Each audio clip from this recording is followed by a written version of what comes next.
The Tingathe training program is a holistic vocational training program where we recruit young people from the age of 18 to the age of 30 and engage them in training in 7 vocational training areas such as fashion and design, carpentry and joinery, urban agriculture and so on and so forth.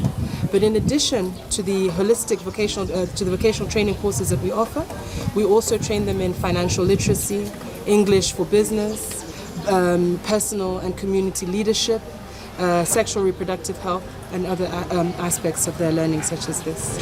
Post-graduation, we support young people, those who choose to apply for startup loans to start businesses. We incubate them in a mentorship program for up to a year post-graduation. And we also plug young people into jobs, especially in the hospitality and service management sector, as well as construction.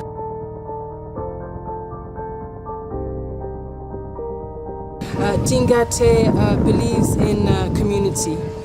So our programs are not designed in isolation. They're designed in consultation with our alumni, our trainers, community leaders, as well as parents.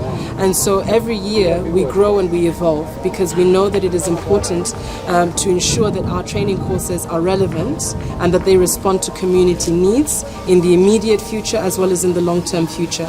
And for this to happen, we have to speak to people. We have to speak to the private sector so that we are not graduating people who don't respond to the needs of the private sector but that are actually valuable to the progress of this country.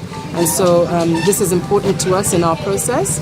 We've seen that we've grown tremendously in the last 4 years in terms of the quality of the training that we offer, in terms of the experience that our young people have during their training as well as after the training that they have with us, and in our collaboration with community actors and other partners as well.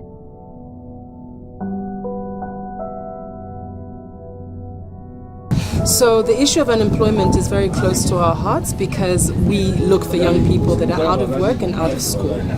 And every year we have an increase in the number of applications for our courses. And the reason is because for us to be able to respond to the unemployment, the trend of unemployment in this country, we need to ensure that young people have the skills that enable them to be able to be job creators. Because there aren't enough jobs to go around and there are more young people coming up and we need these young people to see themselves as employers. But in order to do that, they need to go beyond just the vocational training skills. This is why it's important for them to understand business management, for them to have financial literacy, for them to be able to thrive as leaders because they must lead other people. So we are not in the business only of recruiting and training young people for them to be able to find employment, but for them to really see themselves as the leaders that they are in the present and not just in the future, because we need to be able to respond to this challenge now. And the response to this challenge is the people. The people need to be given space, they need to be given skills, they need to be given access to opportunities and collaboration for them to create jobs. The government will not create the jobs for them. The private sector is going to create the jobs that are going to be able to respond to the unemployment challenge of this country.